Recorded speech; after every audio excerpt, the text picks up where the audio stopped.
Sean ustedes bienvenidos una vez más a este espacio, Forjadores, donde destacamos a aquellas personas que se han dedicado a construir en un área importante o del conocimiento o de la labor social para nuestro país, para el mundo entero.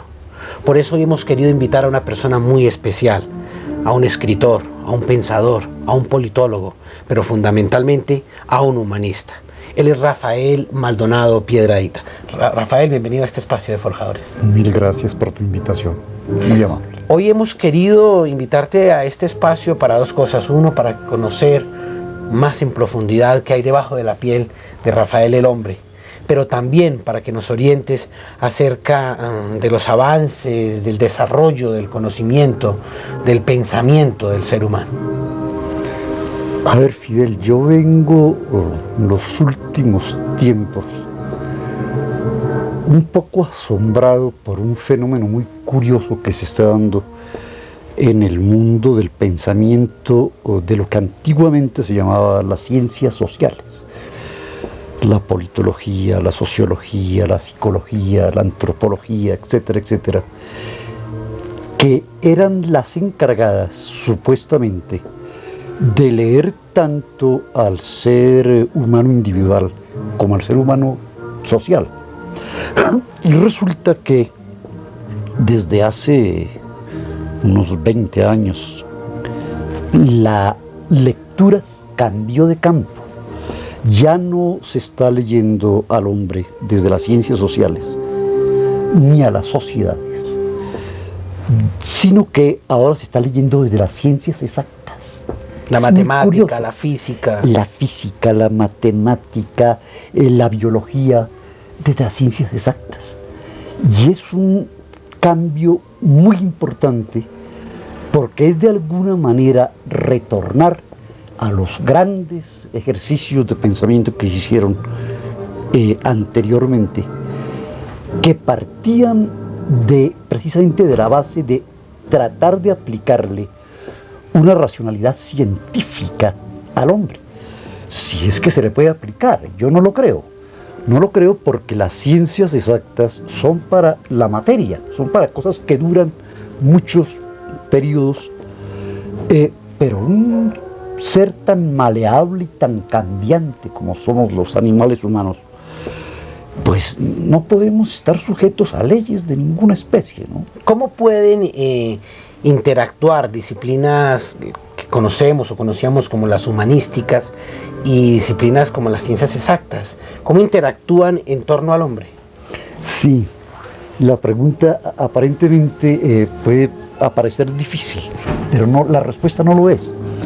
Interactúan en el momento en que desde las ciencias exactas se aplica una lectura humanística a las ciencias exactas, a la naturaleza, al universo, a la materia, dentro de la cual evidentemente el personaje central seguimos siendo nosotros, los animales humanos. Entonces ahí se entrecruzan las dos disciplinas, las ciencias exactas y las humanísticas.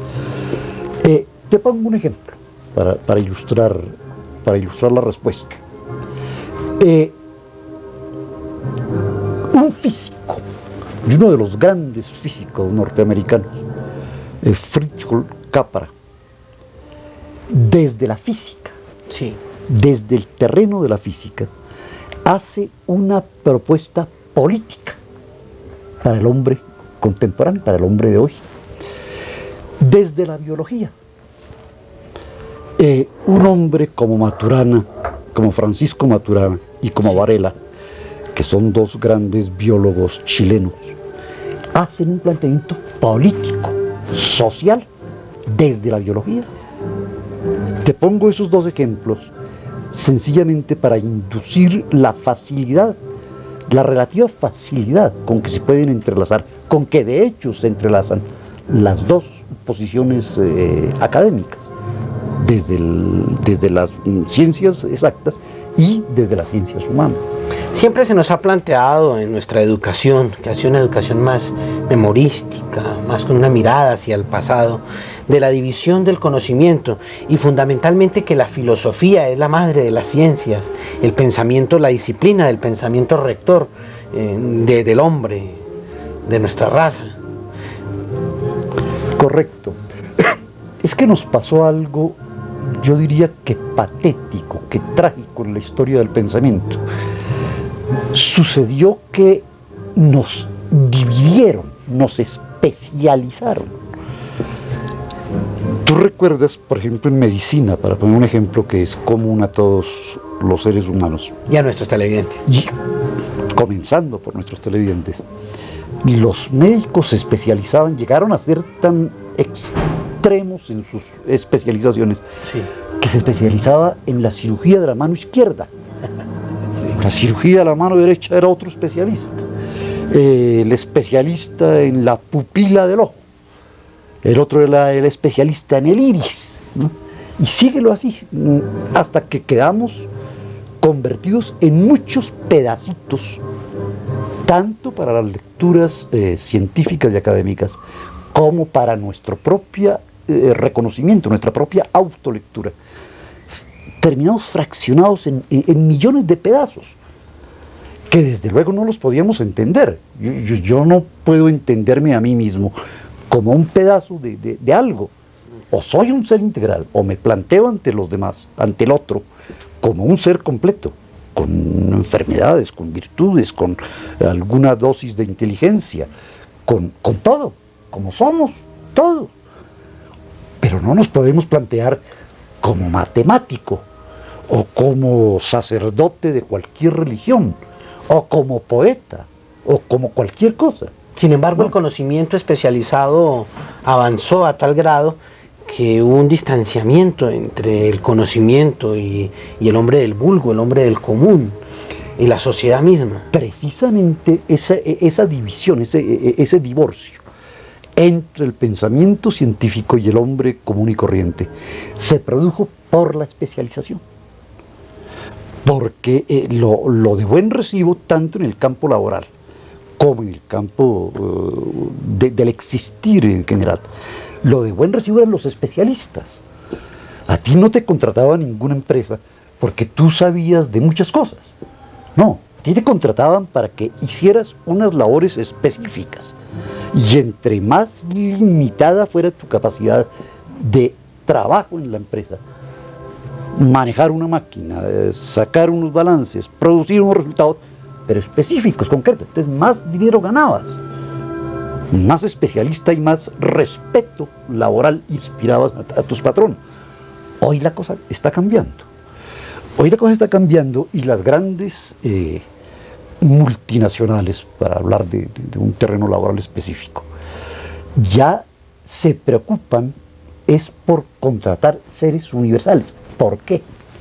¿Qué pasó ahí? Pasó que en la medida en que se dio la globalización, Sí. ese famoso término del neoliberalismo, las empresas dejaron de pensar en pequeños mercados, en pequeñas porciones del mundo, y se vieron obligadas a ver el mundo completo, tanto en su producción como en sus trabajadores. Entonces, a una empresa hoy no le importa dónde se produzca una parte de un televisor. Sí. Tú sabes que los televisores japoneses no existen, Claro. que los automóviles norteamericanos no existen. Claro. Son producidos en cualquier distintas parte partes del del mundo por distintos hombres y distintas culturas, y eso obligó tanto a la producción como al pensamiento a salirnos de la parroquia, a salirnos del barriecito, a salirnos del paisito, y nos obligó a ubicarnos ante el mundo como una totalidad. Pues Esa es la bien, magia. mi querido amigo Rafael, ahí queda planteado el tema de este programa y de esta serie de programas que estaremos realizando aquí desde el apartamento, el estudio de Rafael Maldonado Piedradita, un pensador, un escritor, pero fundamentalmente hoy una persona que se ha dedicado a estudiar la evolución del conocimiento, del pensamiento humano y sobre todo un tema básico como es hacia dónde va el pensamiento contemporáneo latinoamericano, hacia dónde debe ir. Vamos a unos mensajes de interés y ya regresamos con ustedes.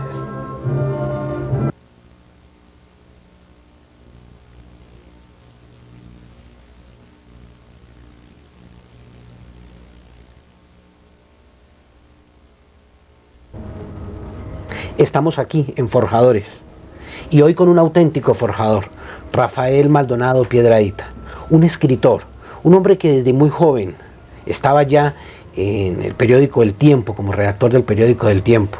A tan solo 17 años de edad ya estaba publicando sus primeros libros, sus primeras letras, pero fundamentalmente un hombre que siempre vivió comprometido con lo social, que siempre vivió comprometido con nuestra patria, con el ser humano. Rafael Maldonado, la gente lo define a usted como un humanista. ¿Usted qué piensa de esa definición? Pues yo me siento muy incómodo con esa definición porque implica una enorme responsabilidad e implica unas características de las cuales evidentemente yo carezco. No me considero un humanista, pero te agradezco el piropo.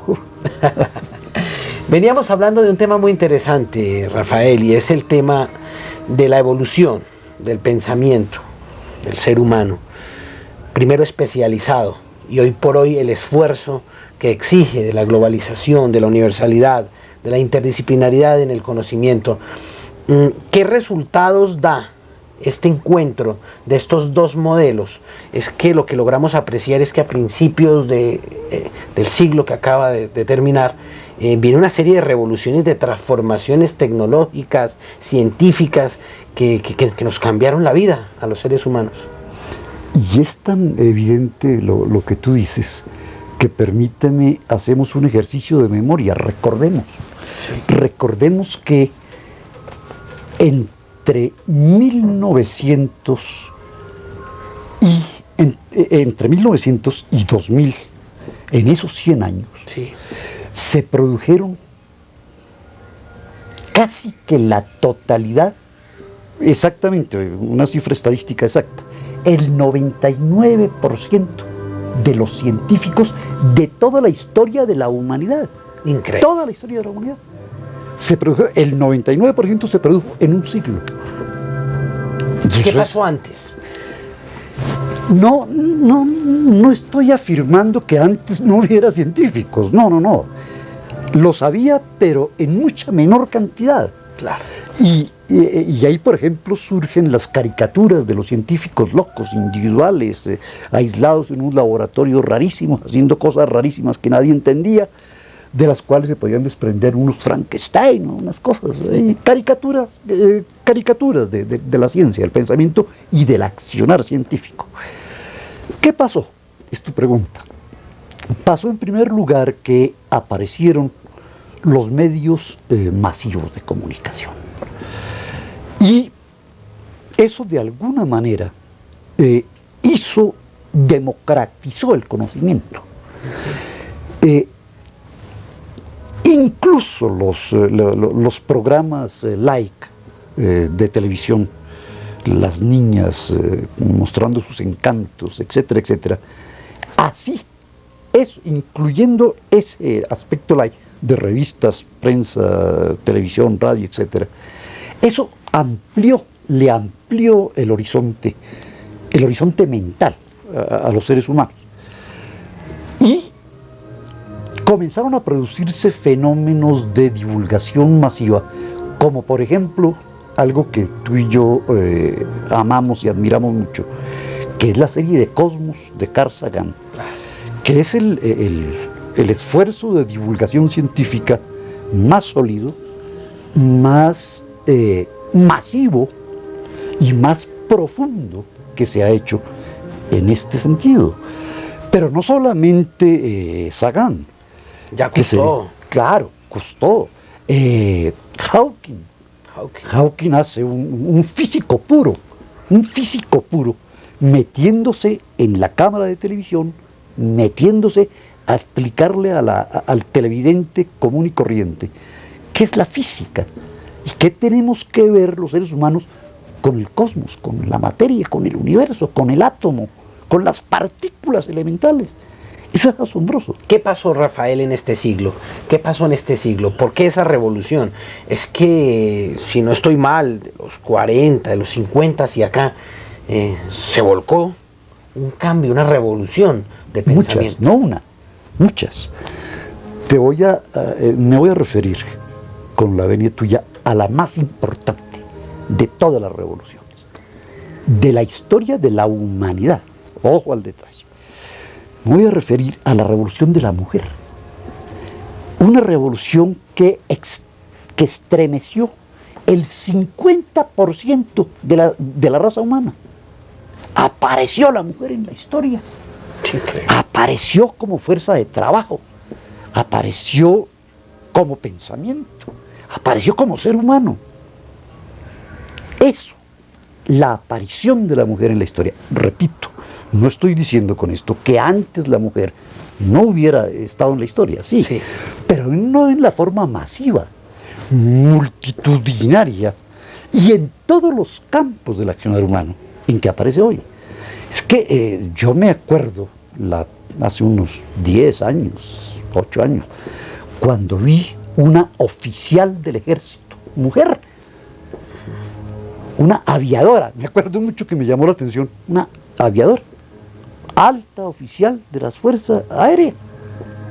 Pues mira, en mi generación, que alguien nos hubiera dicho que una mujer iba a tener mando de tropa, iba a tener una actividad militar, pues nadie lo hubiera creído. Ahí las tenemos manejando aviones de combate, manejando aviones comerciales, metidas en la filosofía, en la sociología, en el arte, en todo. Apareció una inmensa porción de la humanidad estaba abandonada. El 50% de nuestra raza, sí. El 50% de nuestra raza, imagínate, apareció. Y si eso no causaba la revolución que causó, si eso no estremecía a toda la raza humana, entonces ¿qué la estremecía? Que hubiera aparecido el 50% de nosotros es asombroso. Y eso nos cambió definitivamente. Y te decía que para mí, personalmente, es mucho más importante esa revolución, que no es del feminismo, no confundamos términos, no es la revolución feminista, es la revolución de la mitad femenina de nuestra raza. Eso tenía que obligarnos a repensar todo, a repensar los niños, a repensar la cultura, a repensar la política, a repensar el sexo. Es que nosotros éramos los únicos seres sexuados de la raza. Las mujeres no tenían sexo. Esos eran unos ángeles, hay unos mitos que andaban por el mundo sin derecho a la sexualidad, sin derecho al goce, sin derecho a nada. Y resulta que aparecieron con todos sus derechos. ¿Y qué nos pasó? La incidencia en la familia, en la sociedad, en la tecnología, en todo, el desarrollo económico. Todo, absolutamente en todo. Rafael Maldonado Piedrahita, nuestro invitado hoy. Definitivamente este es un programa que nos lleva a reflexionar acerca de quiénes hemos sido, quiénes somos y para dónde vamos. Cómo va la raza humana, cuáles son las perspectivas de vida en este espacio. Pero esos temas los desarrollaremos en el siguiente segmento. Con su permiso.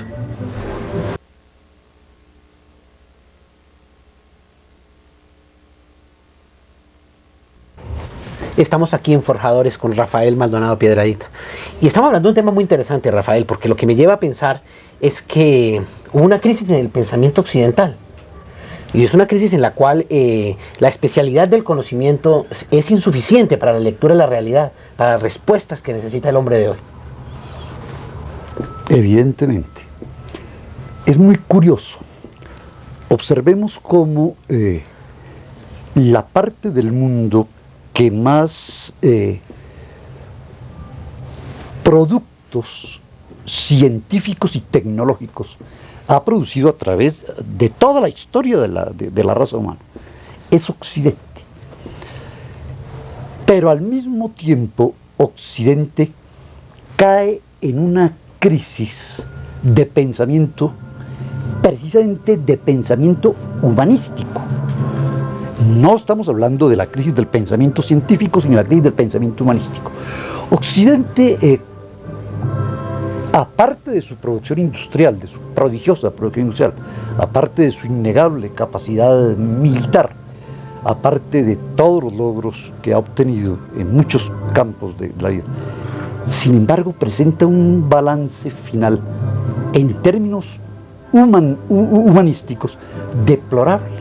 Un mundo lleno de drogadicción, un mundo lleno de prostitución, un mundo lleno de hambre y de miseria, un mundo cuyo medio ambiente nos tiene al borde de una catástrofe impensada, monstruosa.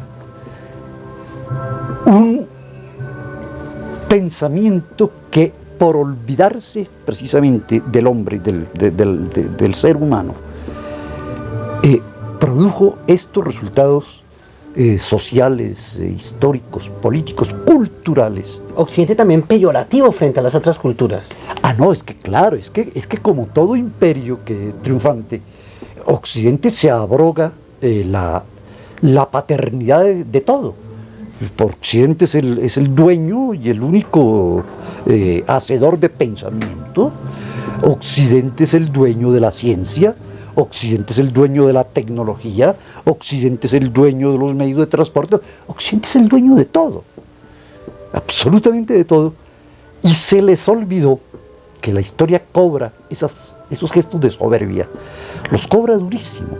Y yo pienso que el precio que estamos pagando hoy es precisamente el de la soberbia de ese tipo de pensamiento que se olvidó del hombre y nos tiene en la crisis que rápida, superficialmente, irresponsablemente diría yo, estamos atravesando.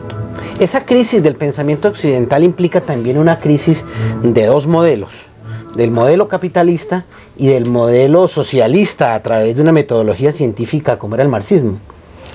Desde luego. Como lo es el marxismo. Desde luego. Claro, pero precisemos términos. No es el marxismo el que está en crisis, el que hizo crisis. Fue el marxismo soviético. Fue el socialismo real, el llamado socialismo real, el que hizo crisis, pero es que tenemos que recordar, porque ellos, gracias a la posición arbitraria, diría yo, de Occidente, se nos olvida que es un pensamiento occidental. El marxismo nació en Occidente. Marx vivió y trabajó en Inglaterra, en Alemania. Es un pensamiento absolutamente occidental, pero tú hablas muy acertadamente de dos modelos, tanto políticos y económicos como de pensamiento de Occidente. Y señalas en tu pregunta otro acierto, y es que hoy aparece el capitalismo, el modelo de Occidente del capitalismo, como aparentemente triunfante. Pero resulta que no está tan triunfante. Si estuviera triunfante, no tendríamos los problemas que acabamos de enumerar: la drogadicción, la prostitución, la miseria, la tragedia del medio ambiente, etcétera, etcétera. El existencialismo.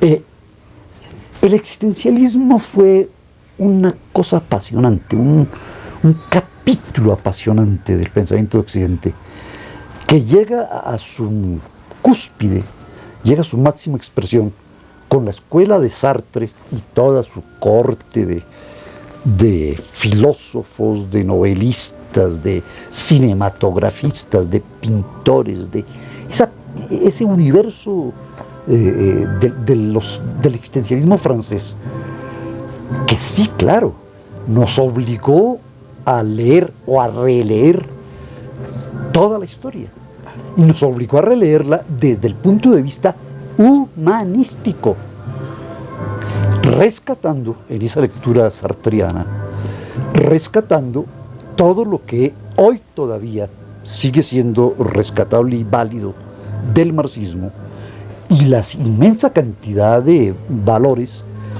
de otros valores que tiene el pensamiento occidental. pero que desde luego, como todo pensamiento vivo, como toda expresión viva, pues se mueve ¿en qué? Se mueve en las contradicciones, se mueve en una lucha de opuestos, que es precisamente la que Occidente no ha sido capaz de superar. Doctor Rafael Maldonado Piedradita, definitivamente, desafortunadamente el tiempo en televisión es muy corto, esto da para una serie de programas. Yo quiero invitarlo a usted para que nos siga acompañando aquí en este espacio durante unos capítulos más y podamos desarrollar el pensamiento de punta que hoy interesa a la humanidad para resolver los problemas, sobre todo los problemas fundamentalmente de la vida, de la existencia de la especie humana, que es el fin último. Pues yo agradezco infinitamente esa generosidad y desde luego que si los televidentes y la programadora lo tiene a bien, estoy dispuesto a acompañarlos con el mayor gusto. Pues bien, ustedes están entonces invitados a que nos acompañen en este mismo espacio, a esta misma hora, la próxima semana, y continuemos desarrollando este importante tema.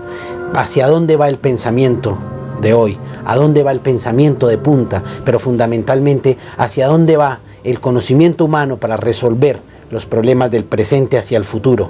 A ver si empezamos a mirar y darle una mirada hacia lo que viene, hacia la existencia y la supervivencia de la especie humana. 8, 7, 6, 5, 4, 3, 2. Queridos televidentes, muchas gracias por aceptar ustedes esta invitación, acompañarnos hoy en este programa de Forjadores, que así como hace 8 días estuvimos desarrollando un encuentro con un escritor, pensador, pero sobre todo un gran hombre, un gran humanista, que hoy nos vuelve a acompañar en este espacio con un tema básico, el pensamiento del ser humano, la crisis del pensamiento occidental, pero fundamentalmente las nuevas concepciones del mundo y sobre todo la interdisciplinariedad, el esfuerzo que ha tenido que hacer la humanidad hoy, en finales del siglo que acaba de pasar y este que está empezando, acerca de la necesidad de la unión de las diferentes ciencias, de la filosofía y fundamentalmente de el conocimiento del ser humano para resolver los problemas futuros que tenemos nosotros, la especie humana. Rafael Maldonado Piedradita, nuestro invitado. Rafael, continuamos en este espacio. Muchas gracias por seguirnos acompañando. Veníamos discutiendo un tema muy importante, cómo se viene dando el pensamiento occidental, la especialización del pensamiento occidental, pero hoy por hoy la necesidad de plantear un pensamiento integral, pero que fundamentalmente desarrolle alternativas, nuevos modelos de pensamiento para la existencia de la vida en este planeta. Quiero referirme hoy a la vida para entrar en un tema muy interesante como es el de la bioética y fundamentalmente el tema de la necesidad de integrar el pensamiento para la subsistencia de la especie viva, no solamente de la especie humana. Gracias, Fidel. Tenemos que comenzar a hablar de un par de términos que inicialmente pueden sonar un poco extraños, pero que tenemos que irnos acostumbrando a manejarlos. Es el pensamiento hoy llamado sistémico. ¿Qué es un pensamiento sistémico?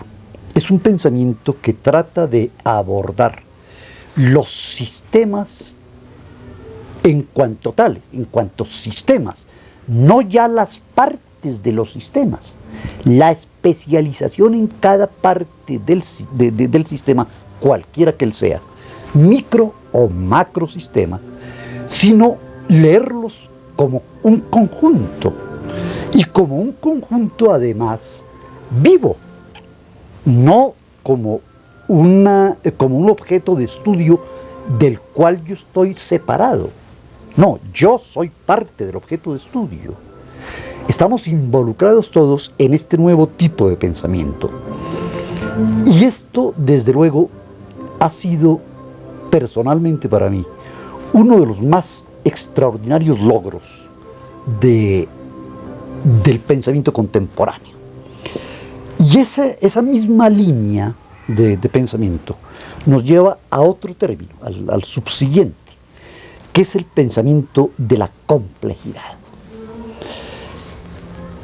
El pensamiento de la complejidad se pone su énfasis básicamente precisamente en lo que tú señalabas en tu pregunta, en la vida. No hay nada más complejo que la vida. No hay nada más difícil de entender que la vida.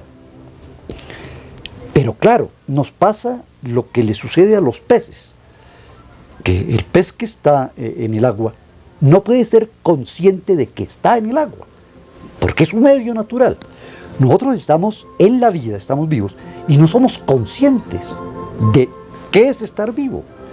Pues bien, tanto el pensamiento sistémico como el pensamiento de la complejidad nos lleva a entender que estamos vivos gracias, comenzando por las bacterias. Nos lleva a entender que sin los insectos, que sin los ríos, que sin el agua, que sin la vida como un todo, como una totalidad cerrada, no es posible. Y fíjate tú una cosa apasionante.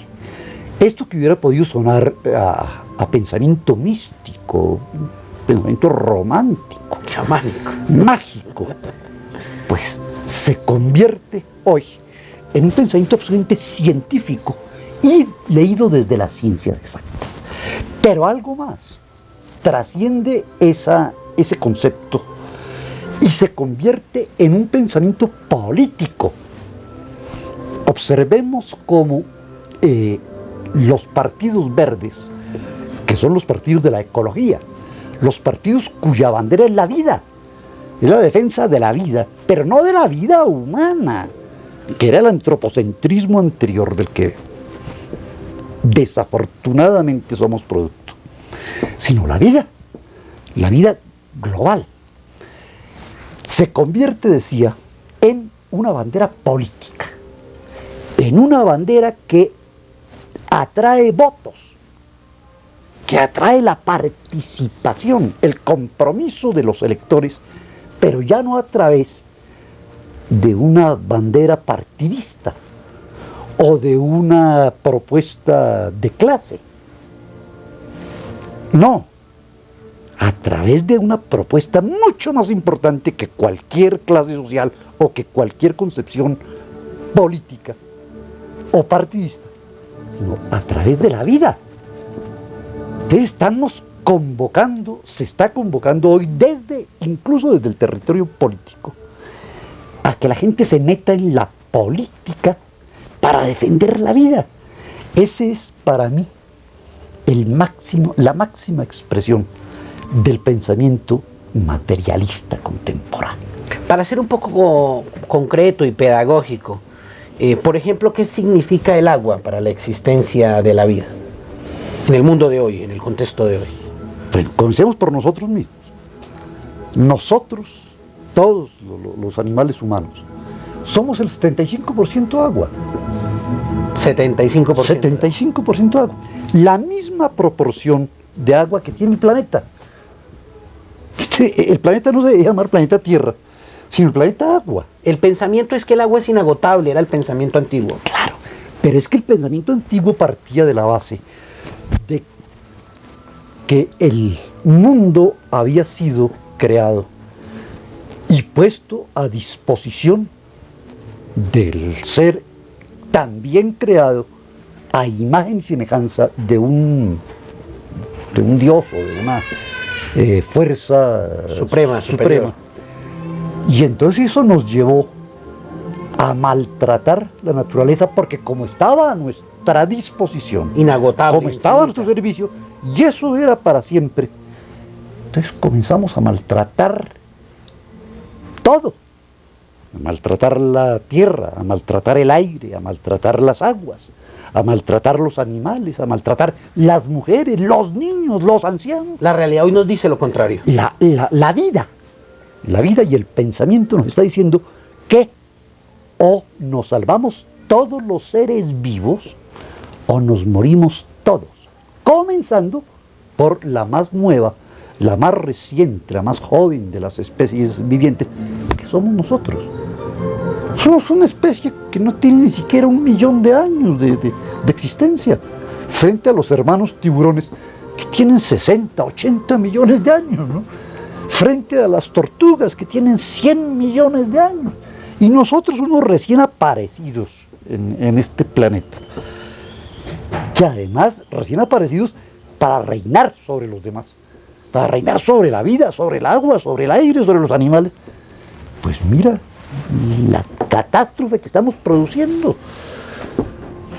Entonces, hoy la reflexión es la de bajarnos del curvito del pensamiento antiguo, del pensamiento fracasado, y ponernos en un territorio de modestia,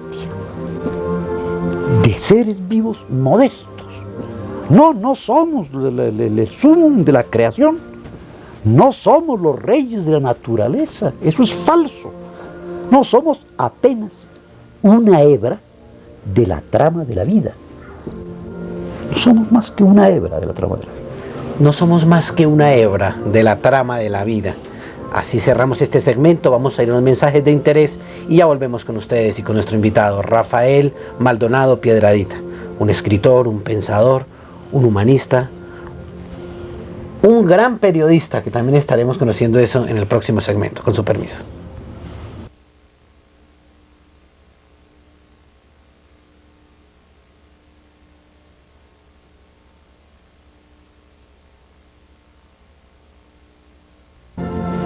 Estamos aquí en Forjadores con Rafael Maldonado Piedradita.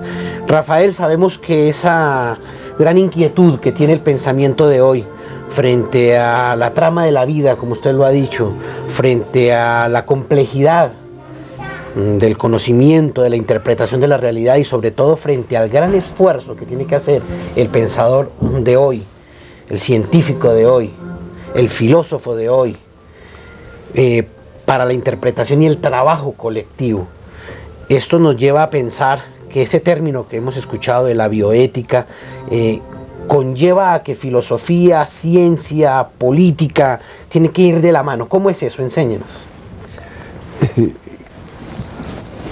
A ver, en primer lugar, no tengo la pretensión, sería el colmo, de enseñar nada, ¿no? De lo que se trata en estos programas es de que hablemos, no de que aprendamos, ni que nos pongamos en posición de que alguien enseñe y alguien aprenda. No. Es de que hagamos el ejercicio de encontrarnos en el diálogo, que es distinto a encontrarse en la posición subordinada de aprendiz y maestro. Esa es otra de las cosas que se están rompiendo, que se están rompiendo. Observa cómo, por ejemplo, los chicos de hoy no le dicen profesor o profesora a sus instructores, sino le dicen María y Juan y Pedro. Se volvió mucho más humana la relación. Sí, claro. En las universidades ya nadie le dice doctor al catedrático, no, Pedro, Juan, Teresa. Es una relación mucho más fluida, pero que implica no solamente un cambio de actitud, de lenguaje, sino fundamentalmente un cambio de actitud. De actitud, sí. Esa actitud. Porque el profesor, en cualquier nivel que tú lo coloques hoy, no solamente va a enseñar a la clase, al aula, sino que va a aprender también. Y por eso se dan los fenómenos de la democracia, de la nueva democracia escolar, en la que los chicos participan de la dirección de los planteles, intervienen en la dirección de los planteles, cosa que si en mi generación alguien hubiera cometido la osadía de decir que un estudiante podía sentarse en una mesa directiva con el rector y con los profesores a tratar de codirigir el establecimiento, pues sencillamente nos habrían expulsado, nos habrían matado por irrespetuosos, por bárbaros. Pues no, fíjate tú los cambios que se están dando, que son cambios, repito, no de forma, sino de fondo. Frente a la vida, frente a la bioética, frente a la filosofía. Muy bien. Entonces tenemos una primera consecuencia que se desprende de este nuevo modelo de pensamiento. Es la primera y la más importante de todas. Es que es un pensamiento democrático. Democrático no en el sentido del gobierno de la mayoría y para las mayorías, sino en el sentido democrático de el quehacer con el otro. ¿Qué significa esto? Significa que al comprometernos con la vida, descubrimos que en la vida no hay jerarquías, que en los sistemas biológicos no hay jerarquías, que la bacteria no es inferior a la planta, que la planta no es inferior al animal y que el primate no es superior ni a la bacteria, ni a la planta, ni a los otros animales, porque son una trama, son un tejido que forma un sistema vivo. Entonces la vida nos enseña que las jerarquías en la naturaleza no existen.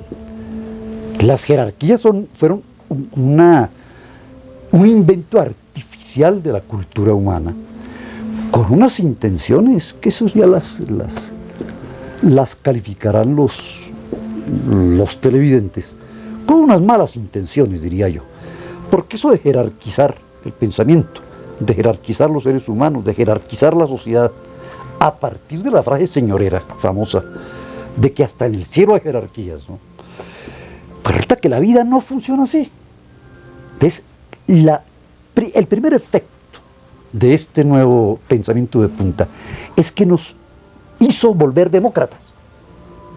Y por primera vez estamos pensando democráticamente. Ahora sí, científicamente demócratas. Claro, científicamente demócratas. Pero ya no por definiciones sobre democracia, sino por actitud de vida ante la vida. Actitud de vida ante la vida. Y a ustedes los invitamos que no se muevan de la pantalla. Vamos a unos mensajes de interés y regresamos nuevamente aquí, en este espacio de Forjadores. Recuerden que hoy estamos con Rafael Maldonado Piedradita. ¿Qué es la vida? ¿Para dónde va la vida? ¿Cuál es el pensamiento que hoy está inquietando a quienes se dedican precisamente al estudio, quienes se dedican a la lectura de la realidad de hoy y a una inexorable historia o a una alternativa de historia?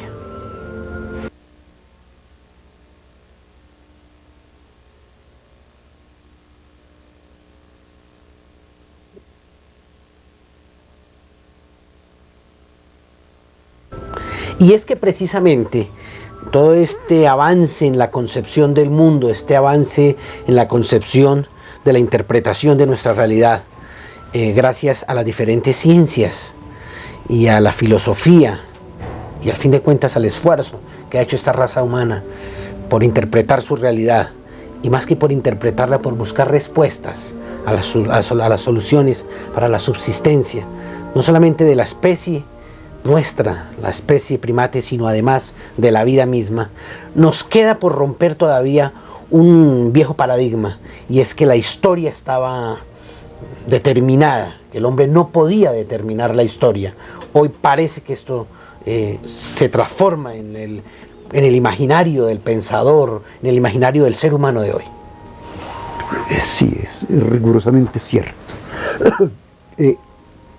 Observemos cómo desde mediados del siglo XVII, cuando hace su aparición escandalosa en Occidente el pensamiento marxista, Marx nos dice que no basta con pensar, que de lo que se trata es de cambiar el mundo con el pensamiento.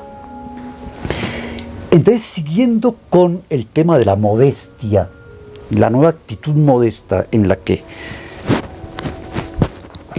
a la que nos llevó el pensamiento de punta, nos encontramos con otra evidencia que es asombrosa. recordamos que había ciencias de mejor familia que otras. Todos recordamos que, a nivel de ejemplo, las matemáticas, eso era para matemáticos y para seres muy especiales, con un cerebro, yo me atrevería a decir, einsteiniano, porque el resto de los seres humanos, pues contábamos hasta 10, ¿no? Pero las matemáticas y la física, etcétera, etcétera. La astronomía era como para la gente de los grandes círculos de las naciones de poder. Claro, claro. Pero enfoquémoslo por otro lado. Los médicos, la medicina, el derecho, las ingenierías, que las ingenierías hacían dentro de esa artificiosa y artificial jerarquía del pensamiento. Estaba primero, recordémonos primero, la filosofía, que era la madre de todo el pensamiento, se bajaba entre comillas, se bajaba a las ingenierías, a las matemáticas, se iba a la física, y se terminaba en el humanismo, ¿no? Era lo último, era un pensamiento científico, entre comillas, era la prima boba de la familia de los pensadores. ¿Qué es hoy? Hoy se está dando el fenómeno apasionante de que gracias a ese nuevo pensamiento democrático y modesto, los diferentes científicos están reconociendo que ellos individualmente y ellos en cuanto pensadores especializados en X materias no pueden contener en su pensamiento la lectura total de la realidad. Entonces aparece otro de las magias de nuestro tiempo, que es la interdisciplinariedad. ¿Qué significa el pensamiento interdisciplinario? Significa que los físicos se bajan de su curubito, los matemáticos se bajan de su curubito, los astrónomos se bajan de su curubito, y nos encontramos aquí en la Tierra a compartir y a cruzar conocimientos, y a reconocernos entre nosotros que ninguno tiene la verdad, que la verdad no existe, que existen pequeñas fracciones de verdad, y que el deber del pensador es tratar de unir esas distintas fracciones para pretender encontrar una lectura en común. Eso es ser modesto.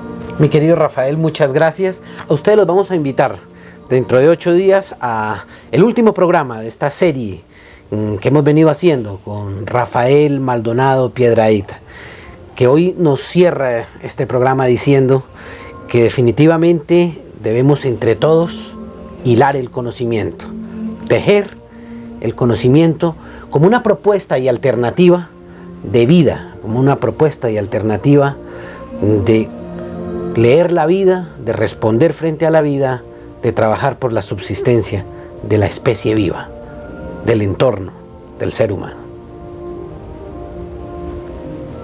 Vamos por el tercero. 8, 7, 6, 5, 4, 3, 2, 1. Sonido. Queridos televidentes, sean ustedes bienvenidos una vez más a este último programa, acompañado con una excelente persona, con Rafael Maldonado Piedrahita, quien hoy nos está llevando de la mano en este área tan hermosa, el área del conocimiento humano. Y hoy el tema lo vamos a centrar fundamentalmente en el hecho de la historia. Hasta hace algún tiempo se pensaba que la historia ya estaba determinada, que la historia ya estaba trazada, que era inexorable y que no la podíamos cambiar. Claro. En la medida y como producto de los pensamientos fraccionales especializados, entonces el ser humano tenía que acudir a algunos absolutos, llámense religiosos o llámense materialistas. Y uno de los absolutos a los que había que acudir necesariamente era la historia. Entonces se creía, por ejemplo, que existía el futuro, que el futuro era algo hacia lo cual ineludiblemente íbamos, como ir hacia el poste de una calle, o como ir al paradero de un medio de transporte, ir hacia algo. Que era inexorable. Inexorablemente estábamos avanzando hacia el futuro. Pero no se nos dijo que nosotros podíamos construir ese futuro.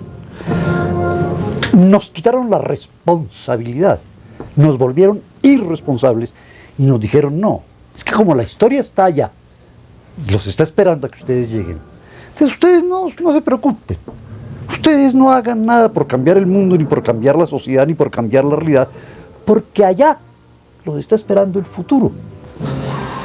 Pues resulta que eso nos condujo, esa fue otra de las causas que nos condujo al actual desastre. Pensar que no éramos responsables ni del agua, ni de la vida, ni del aire, ni de los insectos, ni de las bacterias, y que además no teníamos ninguna responsabilidad frente a nuestros hijos y a nuestros nietos. No, allá había una cosa que llamaba el futuro, un punto de llegada, y hacia allá íbamos.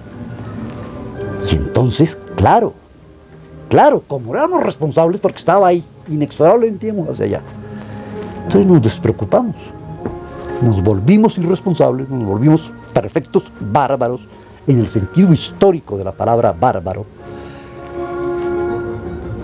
Y hasta ahora, gracias a la utilización de estas nuevas herramientas del pensamiento de punta, estamos despertando y haciéndonos ahora sí responsables, no solamente de la vida y del planeta y del cosmos, sino además sabemos que si nosotros no nos esforzamos por crear el futuro no existe, el futuro no es posible. Esa es la gran responsabilidad que nos cabe, esa es la gran responsabilidad ante la cual estamos abocados hoy. Pero eso nos lleva también, Rafael, a pensar que creíamos que siempre para el caso latinoamericano éramos repercusión del mundo occidental, del mundo europeo, del mundo norteamericano. ¿Se puede realmente constituir entonces un pensamiento latinoamericano? Es importantísimo ese punto, porque tenemos que, dentro de esta actitud, de esta nueva actitud modesta, tenemos que reconocer algo muy doloroso, terriblemente doloroso, y es que nosotros latinoamericanos somos seres colonizados, históricamente colonizados por las potencias europeas, comenzando políticamente y militarmente, España, Portugal, Bélgica, etcétera, etcétera, que hicieron de lo que hoy se llama el tercer mundo, hicieron el patio de su casa. Nos esclavizaron, nos explotaron, nos enseñaron todo. Y entre lo que nos enseñaron, su principal preocupación fue precisamente la de enseñarnos a no pensar, a repetir las verdades que beneficiaban a esos colonizadores. ¿Y nosotros dónde estábamos? ¿Qué nos pasaba?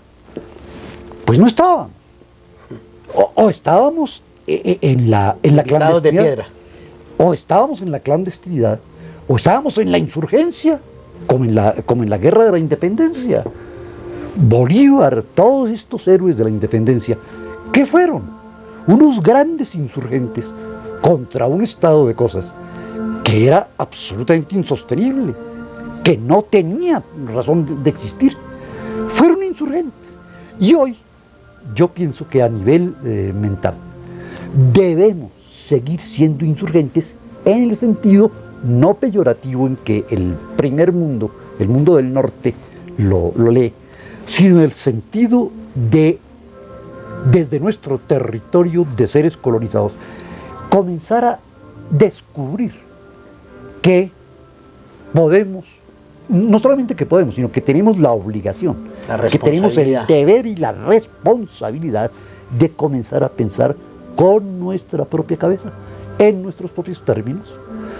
Y claro, esto dentro de la línea democrática y modesta de que venimos hablando, en el sentido que eso no significa renunciar a los aportes que el pensamiento de todos los tiempos, el pensamiento de toda la historia nos ha hecho, porque eso no solamente sería empobrecernos más aún de lo que estamos, sino que además sería absolutamente insensato. Y leemos varias cosas de las que se han dicho en estos programas. Uno, la necesidad de aportar y de construir nuestro propio futuro.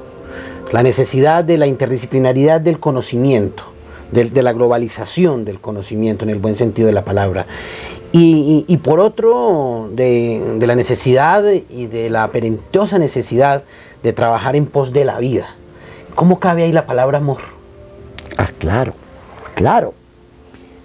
Esa palabra se nos estaba quedando entre el tintero irresponsablemente.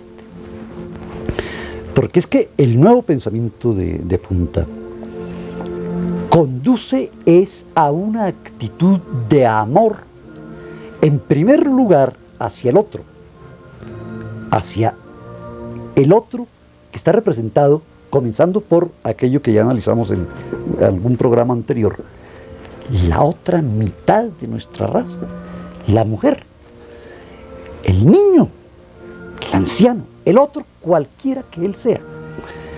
En segundo lugar, llegar a la modestia suficiente y al valor suficiente de decirnos que no podemos intentar cambiar esta dura realidad que heredamos, sino en equipo, que no son posibles las soluciones individuales. O nos salvamos todos o nos hundimos todos. Y eso se expresa hoy en términos muy precisos, muy elementales. Los grandes equipos, grandes, pequeños y medianos equipos de reflexión que se están haciendo en Colombia, en América Latina, en todo el mundo, que hacen permanentemente el ejercicio de encontrarse, de volver a releer, de volver a replantear todas las mentiras que nos han echado y las verdades también que nos han echado y que nos hemos comido, para impulsarnos hacia unos nuevos posibles. Eso significa que podemos reevaluar que nuestra libertad, decía, llega hasta donde empieza la del otro, y atravesado por este pensamiento se podría decir que nuestra libertad se construye con el otro. Es que esa fue la trampa. Mi libertad termina donde comienza la tuya. No, mi libertad comienza con la tuya, porque o somos libres ambos o no hay libertad posible. Científica, biológicamente, ¿qué es el amor? El amor entonces es la expresión biológica de la vida. De la vida. La vida o se construye sobre la base del amor, y el amor es respeto, el amor es reconocimiento del otro, el amor es veneración de todas las formas de vida, porque nosotros, repito, y presento disculpas por la repetición, somos apenas un hilo más de la trama de la vida. O sea que esto o lo traducimos en amor, en actitudes positivas, o no, o nos salimos de la trama y caemos en la madre. Mi querido Rafael, vamos a invitar a nuestra audiencia a unos mensajes de interés y ya regresamos en este programa.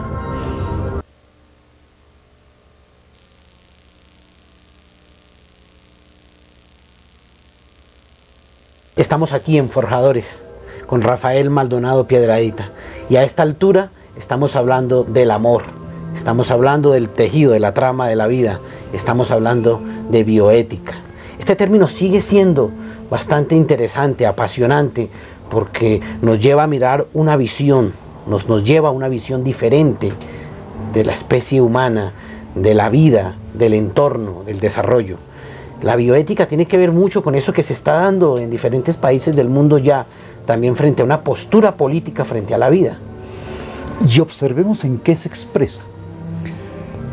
Traspolemos el concepto bioético a algo que aparentemente no tiene ninguna relación, que es la economía.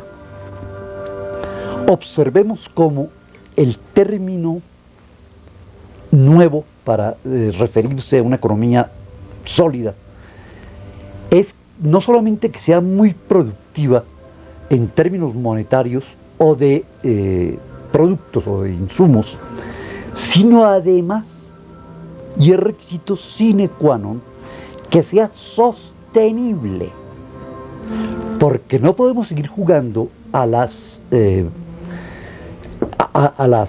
loterías, no podemos seguir jugando a las coyunturas de que hoy tenemos una bonanza o cafetera, o una bonanza petrolera, o una bonanza de cualquier otro carácter, sino que además comenzamos a hablar de sustentabilidad, de que esa bonanza se prolongue a la siguiente generación y a la subsiguiente, y que garanticemos a ese futuro que hoy estamos construyendo, que ese futuro sea posible. ¿Por qué? Porque lo estamos haciendo sostenible. Entonces observemos que no hay ninguna trampa. La ética, la física, la biología, las matemáticas, todo desembocan en el mismo terreno, en el mismo plano, la vida. Y discúlpame una indiscreción, pero para hablar del caso concreto de Colombia, que hoy se discute la guerra, la paz, el Plan Colombia, dentro de todo este contexto para Colombia, para América Latina, que implica desde la perspectiva de que hay una integralidad y una complejidad, lo que pasa en Colombia repercute directamente en América Latina. La guerra o la paz de Colombia implica un contexto en la economía de mercados, en los bloques políticos del mundo. ¿Cómo todo este pensamiento nos puede servir para construir una mejor Colombia, para ir en camino de la paz? Sí. Acabas de plantear un tema que no es un tema, es un dolor. Es el dolor de la guerra en la que nacimos.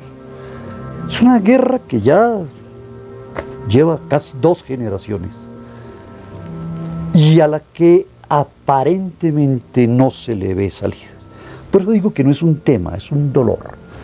Y es un dolor que ya se prolonga por varias generaciones, sin referirnos, desde luego, a los dolores iniciales, a los dolores primigenios, que fueron los que nos dejaron los conquistadores españoles, los que nos dejaron estos conquistadores que lo más grave que nos robaron no fue el oro, ni fueron las especias, ni fueron nuestros productos.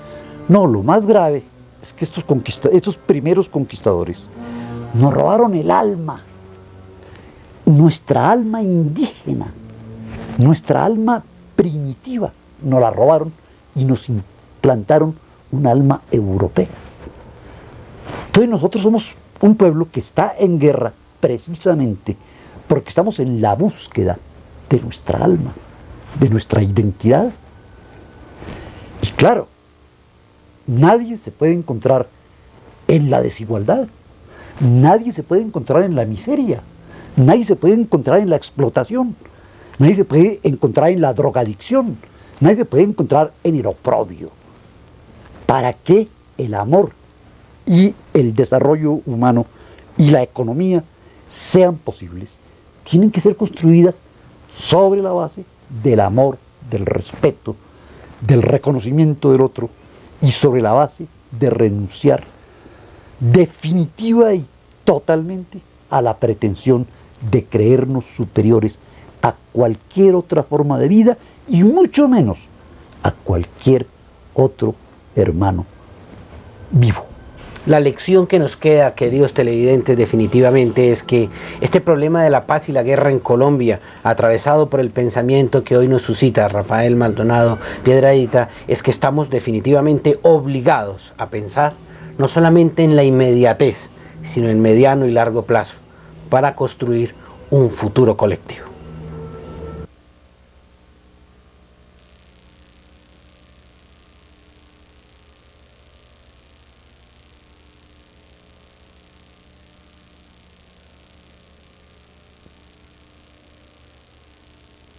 Queridos televidentes, estamos así llegando al final de este programa. Nos queda el último bloque y bueno, trabajar en equipo, interdisciplinaridad. ¿Cómo logramos eso? ¿Cómo se puede expresar? ¿Cómo lo podemos hacer quienes no tenemos ni la pretensión, ni nos abogamos ser científicos, sino que somos sencillamente librepensadores? Agrupándonos, encontrándonos. Te pongo un ejemplo, diría que elemental. Un grupo de profesionales de distintas ramas del saber, abogados, médicos, sociólogos, visitadores sociales, etcétera, etcétera, unidos alrededor de estas angustias, de estos dolores, de estas vivencias que nos hacen sentir con la llaga abierta permanentemente, resolvimos dejar de practicar el colombianismo. El colombianismo consiste en que los colombianos nos sentamos, hablamos de todo, no tocamos ningún tema a fondo, y nos despedimos y quedamos en que almorzamos mañana. Pues bien, un equipo de integrado por distintas disciplinas, resolvió pasar del bla bla bla colombianístico a la acción. Y entonces hemos creado un centro de investigaciones para el desarrollo. El solo enunciado del centro ya lo está definiendo. Para el desarrollo.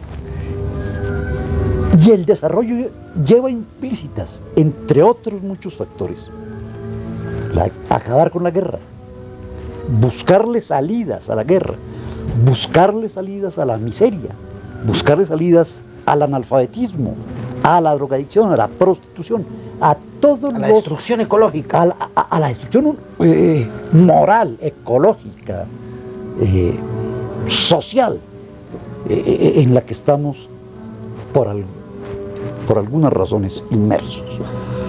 Entonces, este mismo ejercicio de crear centros de estudio, centros de reflexión, de hecho se están haciendo en la mayoría de las universidades, se están haciendo en la mayoría de las sedes de las academias, de las distintas academias que hay en el país, se están haciendo incluso en los colegios de enseñanza primaria y secundaria. Y la incitación, el resumen final, sería el de decirle a la gente: encontrémonos, sentémonos en primer lugar a reconocernos, y en segundo lugar a juntos, a partir de que tú eres como yo y yo soy como tú, nos propongamos una meta común, que es hacer una historia distinta a la que hemos tenido que padecer hasta ahora. Muchas gracias, Rafael, por acompañarnos en este espacio, por permitirnos llegar hasta su estudio y fundamentalmente por haber compartido su pensamiento. No, gracias a ustedes, muy agradecido.